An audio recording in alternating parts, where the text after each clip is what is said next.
प्रदान करते हैं, शब्द प्रदान करते हैं और ठोस तरीके से उन बातों को कहते हैं। ऋतुओं के बारे में, ऋतुओं में रहते हुए हर इंसान कुछ न कुछ महसूस करता है, लेकिन उनको अभिव्यक्ति मिलती है साहित्यकारों के जरिए, और तब हम उनके साथ स्वयं को तादात्म्य स्थापित कर सकते हैं और वैसा ही महसूस कर सकते हैं जैसा साहित्यकार कह रहा हो। यही नहीं, साहित्यकारों ने और लेखन करने वालों ने जागरण का भी काम करते हैं, लोगों को जगाते हैं, उनके अधिकारों के प्रति जगाते हैं, उनकी भावनाओं को अभिव्यक्ति प्रदान करते हैं और आवश्यक होने पर सत्ताओं को चुनौती भी देते हैं। ऐसा काम करने वाले महान व्यक्तित्व के सम्मान में जो फाउंडेशन बनी है और उनकी यादगार में जो सम्मान दिया जाता है, उसमें उपस्थित होने पर मैं स्वयं गौरवान्वित महसूस करता हूँ और श्री राजेश जी को मैं बहुत बहुत बधाई देता हूँ कि वो अपना जो सृजन का कार्य है, इसके माध्यम से हम सभी लोगों की भावनाओं को, हमारी आकांक्षाओं को, हमारे अवसाद को या हमारे उत्साह को जिस प्रकार से वो संप्रेषित करते हैं, उनको वो निरंतर जारी रखें और हम इसी तरह से इनके गीतों का, इनके साहित्य का आस्वादन करते रहें। इसी के साथ मैं आप सबको धन्यवाद देते हुए अपना स्थान ग्रहण करता हूं। बहुत अधिक समय ना लेते हुए मैं अनुरोध कर रही हूं हमारे आज के कार्यक्रम के मुख्य अतिथि माननीय श्री अरुण चतुर्वेदी साहब से, तो वो आप पधारें और अपना महत्वपूर्ण उद्बोधन हमें प्रदान करें।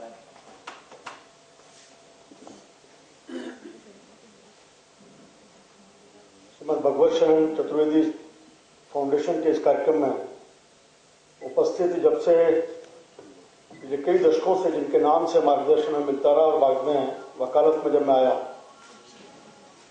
तो सीधे सीधे प्रत्यक्ष रूप में आपके सामने अपीयर होने का मुझे अवसर नहीं मिला, लेकिन कई सामाजिक क्षेत्र में, साहित्य के क्षेत्र में, वकालत के क्षेत्र में जिन्होंने पूरे राजस्थान, जयपुर में जन्म लेने के बाद पूरे देश भर में जिन्होंने अपनी ख्याति छोड़ी, सामान्य दवे साहब, सामान्य खेल जैन साहब, साहित्य विभूति जिनके अभिनंदन का एक सुअवसर आपने हमें दिया और इसके माध्यम से साहित्य को एक पहचान देने का काम जो भगवत शरण चतुर्वेदी फाउंडेशन कर रहा है, सामान्य राजेश जी उपस्थित इस सभागार में उपस्थित साहित्य प्रेमीगण, परिवार के सभी सम्मानित गण, जैसे राजेंद्र जी ने कहा कि मेरे साथ और विडंबना है राजेंद्र जी, मैं वकालत के पेशे से जुड़ा रहा फिर राजनीति में, तो साहित्य जैसे रसीले विषय के साथ जिसमें कविता, गीत और दोहे सुना करके आपने जो रस पूरा किया है, जो रसास्वादन हम सब ने किया है, और हम तो राजनीति के लोग बहुत ही नीरस होते हैं,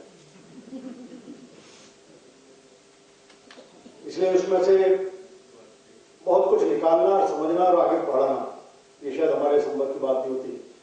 मुझे नहीं लगता आलोक जी ने क्यों मुझे कहा इस कार्यक्रम आने के लिए, इतना मैं समझा था केवल बहू जी के स्मृति में कार्यक्रम है और उस कार्यक्रम में मुझे लगा कि शायद आजकल एक प्रचलन चला है समाज में कि राजनेता चाहे योग्य है या नहीं है उसको अतिथि के नाते बुलाना। आलोक जी ने सोचा होगा कि समाज सरकार में मंत्री हैं और राजनीति में ठीक है, इस कारण से इनको आता मैं, लेकिन एक श्रोता के नाते, एक कार्यक्रम में उपस्थिति के नाते आता। ये बात सही है कि आज साहित्य अपनी पहचान के लिए संघर्ष कर रहा है।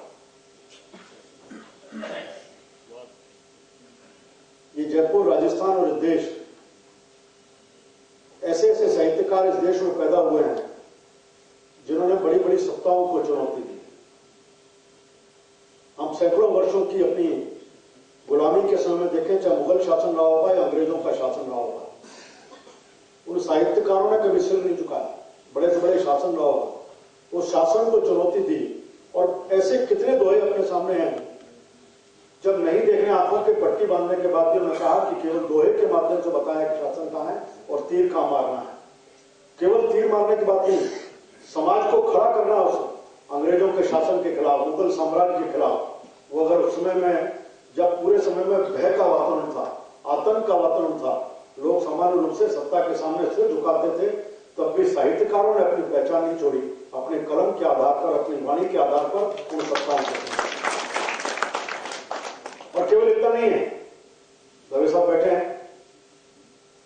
इस आजाद हिंदुस्तान में जो आपातकाल लगा था तो पूरे देश में एक आतंक का वातावरण खड़ा हुआ।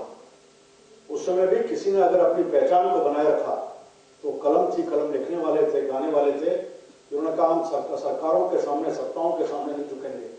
और उस समय का आपातकाल का जो अंधेरा था, उस अंधेरे में कोई रोशनी जगाने का काम कोई कर रहा था तो साहित्यकार ही था। मैं केवल कहूंगा, आज भी अपन जयपुर में बैठे हैं, जयपुर में साहित्य के नाते से, संस्कृति के नाते से एक पहचान छोड़ी है जिसकी चर्चा हमारे जैन साहब ने की है। कथक का हो, चाहे अपने संगीत का हो, साहित्य का हो, यहाँ की एक पहचान गई है। मैं आलोक जी को इस बात के लिए साधुवाद दूंगा कि लगातार कई वर्षों से बाबूजी ने जो कुछ वसीयत अपने को दी है साहित्य के नाते से, उस वसीयत को बढ़ाने का काम आप साहित्य के क्षेत्र की जो विभूतियां हैं बुलाकर के उनको जो सम्मान देते हैं, उसके कारण से निश्चित रूप से जहां उनको हम याद में उनको प्रेरणा प्राप्त करते रहते हैं, वहीं एक इस बात की भी चीज चलती है कि ये लौ जलती रहे और आने वाली पीढ़ी को भी लगातार इसके माध्यम से प्रेरणा देते रहे कि साहित्य का सृजन होता रहे और उसके माध्यम से नए युग में भी उसी तरह की संततियां तैयार हों, इसकी आज आवश्यकता है। मुझे बुलाया और इस कार्यक्रम में सम्मिलित होकर के इस पूरे वातावरण का लाभ लेने का जो अवसर दिया, इसके लिए बहुत बहुत आभार। जय भारत। के अध्यक्ष न्यायमूर्ति श्री विनोद शंकर दवे साहब से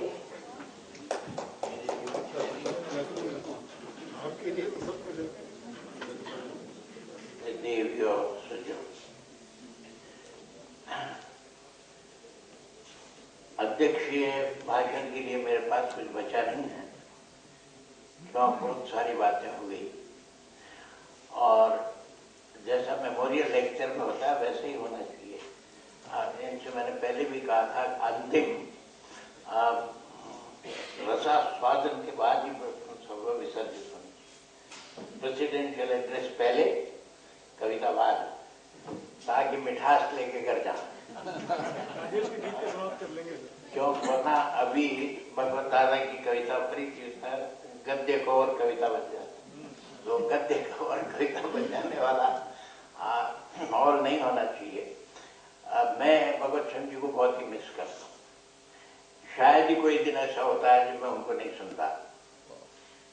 अभी इन्होंने शुरुआत जो की थी वो मेरे पास कैसे है, करीब करीब महीने में 5-10 दिन सुनता हूँ। मैंने इनसे कहा टूट जाएंगे सारे, कुछ एक आध दो तो खराब भी हो गए।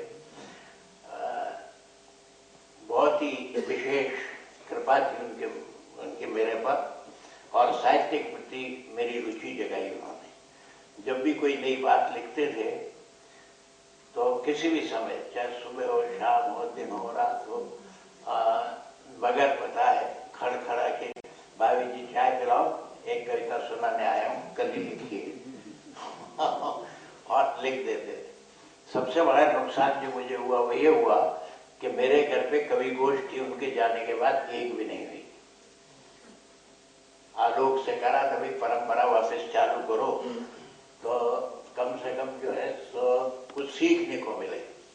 यही एक मंच होता है जहाँ से आपको कुछ सीख सकते हैं। बाकी जो है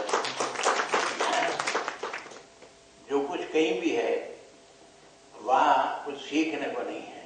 अगर आपके पास कोई भी समय का उपयोगिता करनी है तो एक साहित्यकार को सुन लें। साहित्यकार के चारों तरफ बैठे होंगे तो माहौल बनेगा।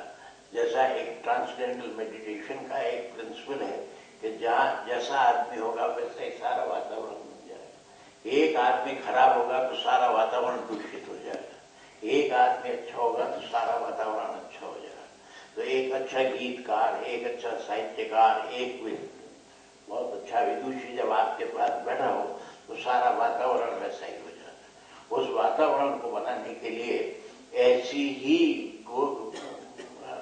लोगों का सम्मान आवश्यक है जिनके गले में मिठास है, जिनके शब्दों में चयन है। अभी जो इन्होंने राजेश ने बात सुनाई, मैं समझता हूँ कि गुंजायमान होती रहेगी। हमारे यहाँ एक परंपरा है, जब मेमोरियल लेक्चर्स करते हैं तो हर 5-10 मेमोरियल लेक्चर के बाद कंपाइलेशन निकालते हैं उनका।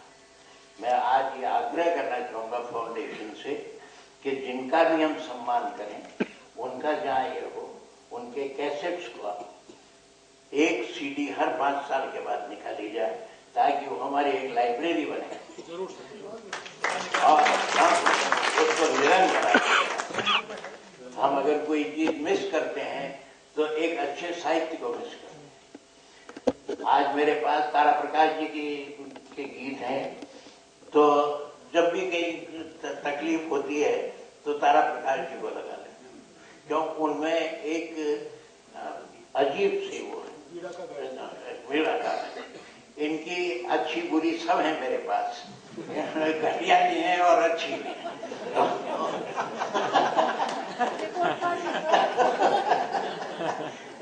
क्यों सभी तरह का संकलन रखना पड़ता है। तो वैसे तो मुकदमों से फुर्सत नहीं मिलती थी, लेकिन भगवत शरण जी वगैरह के कंपनी में बैठकर बहुत कुछ सीखने को मिला और मुझे बहुत अच्छा लगता है। जब ये मैं तो परमानेंट ही हूँ, तो ये अध्यक्ष पहले मेरा 7 साल के बराबर ये इस कुर्सी पे बैठता है। ये बड़ा मेहरबानी मेरे को स्मृति चिन्ह तो न दिया गया, मैं होस्ट और होस्ट को ये स्मृति चिन्ह और ये सब, ये मैं एक फाउंडेशन का एक कार्यकर्ता मुझे माने, और गार्जियन तो नहीं कह सकता मैं, हाँ, लेकिन एक अच्छा श्रोता जरूर हूँ। लिखे तो मैंने फैसले हैं, अपीलें हैं, ये हैं, कविताएं कभी लिखी नहीं है, लेकिन बड़ी खूब है। और भगवत शरण जी ने मुझे बहुत गौरवान्वित किया। उनकी श्रीनाथ अरसई जी का जब विमोचन हुआ और भैरव सिंह जी ने किया, तो उसकी अध्यक्षता भी मैंने की। उनकी जब कालजयी का विमोचन हुआ तो उसकी अध्यक्षता भी मैंने की। उनकी जो बड़ी बड़ी किताबें थी, उन्होंने मुझे सौभाग्य दिया। मैं बहुत सौभाग्यशाली हूँ।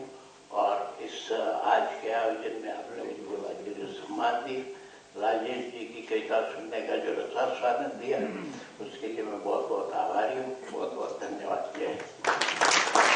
और समय की कमी की वजह से मैं बीच में एक बात शेयर नहीं कर पाई। सर, अब मैं कहना चाहूंगी, क्योंकि ये बात अगर आज मैं नहीं कह पाई तो शायद बहुत पीड़ा मुझे होगी। आज सालों बाद हमने पापा की आवाज सुनी है। मतलब कई बार होता है हम इतने अपने में खोए रहते हैं और बहुत इजीली अवेलेबल जो चीज होती है उसकी कदर शायद हम नहीं जानते।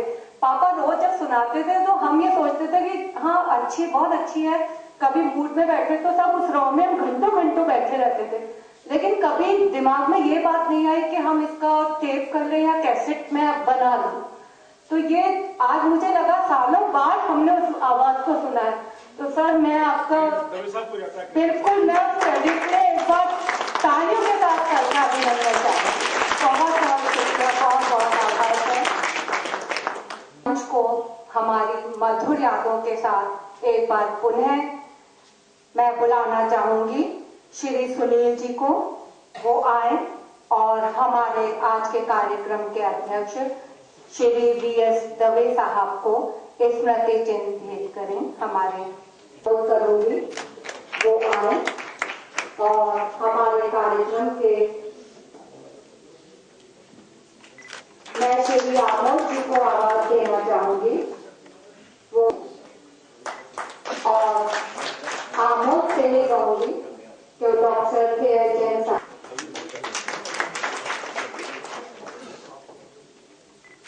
धन्यवाद सर। और आपका आशीर्वाद हमें इसी तरह मिलते रहना चाहिए और इसी उम्मीद के साथ मैं आप आवाज दे रही हूँ आलोक चतुर्वेदी को। आप सब इस कार्यक्रम में उपस्थित हुए, आप लोगों ने हमें गौरवान्वित होने का अवसर दिया, हमारे अनुरोध को स्वीकार किया, उसके लिए मैं आभारी हूँ। एक स्मृति को जीवित रखने का प्रयास है, उस उसी संदर्भ में उसके माध्यम से अगर कविता का भी सम्मान होता हो तो वो भी एक कोशिश है। आप सब लोग का उसमें महती योगदान सदैव से मिलता आया है। मेरी उम्मीद है आपको भविष्य में भी इसी प्रकार से आपका आशीर्वाद और सहयोग हमें प्राप्त होता रहेगा। इसके माध्यम से हम आगामी वर्षों में और कविता और गजल और गीत आपके समक्ष शुभ रूप से अच्छी कविता प्रस्तुत करने की कोशिश करेंगे। इसमें आप सबका सहयोग अपेक्षित है। मैं आभार पुनः हृदय की गहराइयों से व्यक्त करता हूँ आप सबका और निवेदन करता हूँ कि बात स्वल्पाहार की व्यवस्था है। नहीं, बहुत बहुत राजेश नहीं जा रहे यही सुनो, एक उनकी एक हिंदी गजल में राजेश सुनो। डॉक्टर साहब की हिंदी गजल का मतलब और शेर सुना करके बात समाप्त करते हैं आज के आयोजन को। डॉक्टर साहब कहते हैं कि पथ को सदा दिग्भ्रमित करते, पथ को सदा दिग्भ्रमित करते, सपने बस सम्मोहित करते। और शेर जो आपको सुनाना था डॉक्टर भगवत सिंह चतुर्वेदी का वो ये है कि मन था उन्हें बुलाते लेकिन क्या कहकर संबोधित करते।